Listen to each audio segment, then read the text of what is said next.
To halin yanzu muna a nan Hajj Village wato sansanin hukumar aikin haji. A yau ne shugaban hukumar aikin haji Honorable Abdallah Banda ya gabatar da taron manema labarai domin bayyana tsarin da yake sun shigar na jigilar mahajjatan bana daga wannan ƙasa Ghana zuwa ƙasa mai sarki Saudi Arabia. Kuma wannan taron ya samu halarcin ejantoci da lalai hukumar aikin haji da kuma manya na masu gudanarwa na wannan hukumar aikin haji tare da 'yan jarida na talabijin, rediyo da kuma mujallu da ma jaridu baki daya wanda aka zo domin isar da sako. A takaice dai sun nuna cewa a shirye suke domin jigilar mahajjata. Babban matsalar da ke damu shine masu bin bango wato masu bin bayan fage yayin da ba sa bi ta hukumar aikin haji. Ya kuma ɗau wannan damar ya bayyana iya amfanu da ake samu a yayin da maniyyacin aikin haji ya bi hanyar hukumar aikin haji zuwa ƙasa mai sarki Saudi Arabia don sauki farali. Sunana Abdallah Shamun Bako. Mu ji yadda bayanan suka kasance.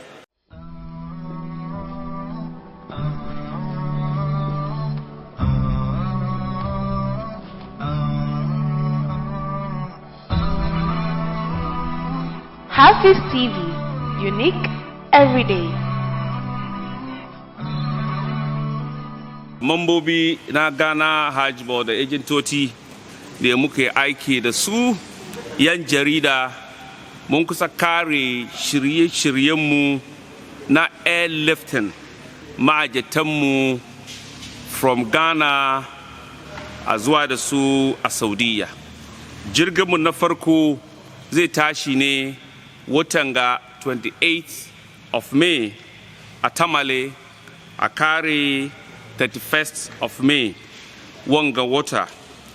Jirgi guda biyar za su tashi a Tamale kowane rana duka in Allah yadda.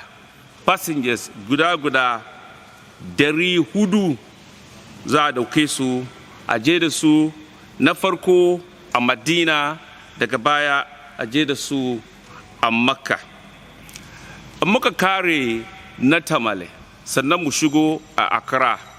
Jirgin na farko na Accra za ta tashi on the 2nd of June, she a kammala ta on the 6th of June shekaran ga. Bi ma'ana in Allah yadda muka kare na Tamale nan 1st of June ranan hutu ne.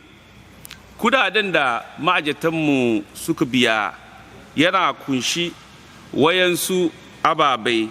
Na farko masaukinsu a Madina, masaukinsu a Makka, duka kostun nan duka ya kara cikin kudaden da suka biya. Transportation su a Saudiya, abincin da za su ci ko kan da za mu ciyar da su, wannan dukan nan ya kara cikin kudaden da ma'ajatanmu suka biya. Muna da tawaga likitoci wanda suke kula da lafiyan ma'ajatanmu a nan da kasar Saudiya, so da wani koko daya daga cikin ma'ajatan suka yi rashin lafiya, muna da wayannan doktoci koko nesosi da za su kula da lafiya wayannan mutanen ba da tare da wani matsala ba. Shine muna da tsarin tsaro a Ghana da Saudiya da haɗin gwiwa hukumar Saudiya don mu amince cewa mun san kamar akwai wayanda suka je Kingdom of Saudi Arabia ba tare da visas na Hajj ba tare da haɗin gwiwa Ghana Hajj Board ba. Wayannan mutanen nan ya kamata mu Ghana Hajj Board da hukumar Saudiya mu yi mu dauki a mataki a kansu. Sannan ma'ajatanmu su fita a nan su je a Saudiya, yana da kyau mu shirya tarurruka mu ba su domin mu yi mu ilmantar da su akan hanya na yin Hajj, abinda ya kamata ma'ajatanmu a wurin su yi akan hanya addini, abinda addini kuma musulunci ta haramta. Don shi mun yi tarurruka da yawa daya a Yandi na biyu a Tamale, shi muka yi wani kuma muka yi wani kuma Kumashi, shi muka kawo na farkon nan a Accra, Bolga kuma an yi wannan taro. A lokuta dama, Saudi Arabia sun isar da kashedi cewa wayanda suke bin bango suke zuwa Saudiya, bi ma'ana haramtattun alhazai, akwai takunkumi ko azaba da yawa a kansu suka kai Saudiya. In an ka kama ka, akwai hanyar mara daɗi da 'yan Saudiya za su bi da kai. A turance akwai fines da za a iya a baka. In baka yi hankali ba, za ka iya ma ka je a sarka for a certain number of years. Baya wannan kuma hukumar Saudiya sun gaya cewa wayannan mutanen nan ka kama su za a iya deportin su a kawo su a kasar Ghana, ba za su iya su samu damar su shiga a Saudiya for a certain number of years.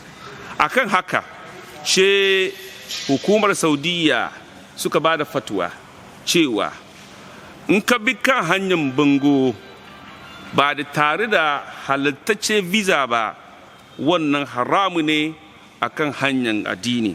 Wannan fatwa sun isar da ita many times without number.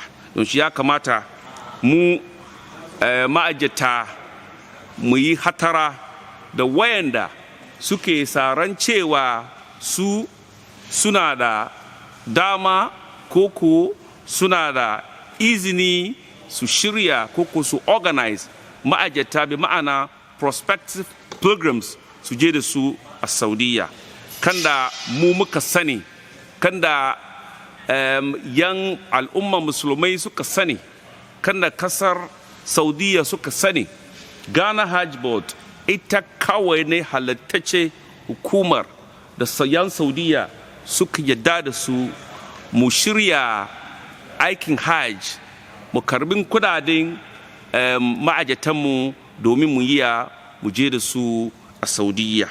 Abinda muke son mu gaya takaice ne, muna son mu gode ma Ghana Hajj Board members mu da agentoci da su, despite whatever is happening, ba su gudu ba, sun yi aiki tare da mu domin Ghana Hajj Board ta yi ta inganta, koko aikin Ghana Hajj Board ta yi ta bunkasa. Maganar mu a takaice a madadin Ghana Hajj Board da al'umman musulmai duka baki daya ne, ya kamata the President of the Republic of Ghana, Nana Addo Dankwa Akufo-Addo, mu gaida shi.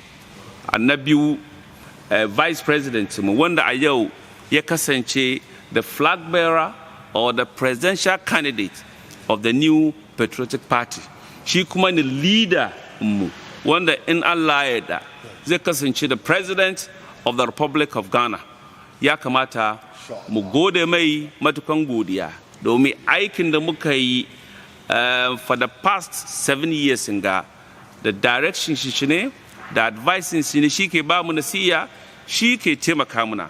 Don shi yana da cewa al'umman musulmai na Ghana duka baki daya, na duniya duka baki daya, ya kamata su kuma su sani. Shi ne na uku, Chief of Staff mu, shi kuma ya tana da matukan godiyan da ya kamata mu Ghana Hajj Board mu isar mu bata da wayanda suka kasance masu ruwa da saki, agentocinmu da Ghana, kowa Ghana National Chief Imamu da sauran limamai wayanda suka taimaka mana duka, su kuma muna musu matukan godiya. Maganan mu takaitacciyar magana ne. To jama'a, karshen taron manema labaran kenan kamar yadda kuka ji, kuma muna fatan cewa kun ji kun gamsu da bayanan, kuma dukkanin wasu bayanan ne kun ku kai ga jin bayanai cikakku daga hukumar aikin haji. Sunana Abdallah Shamun Bako daga nan Hafiz TV.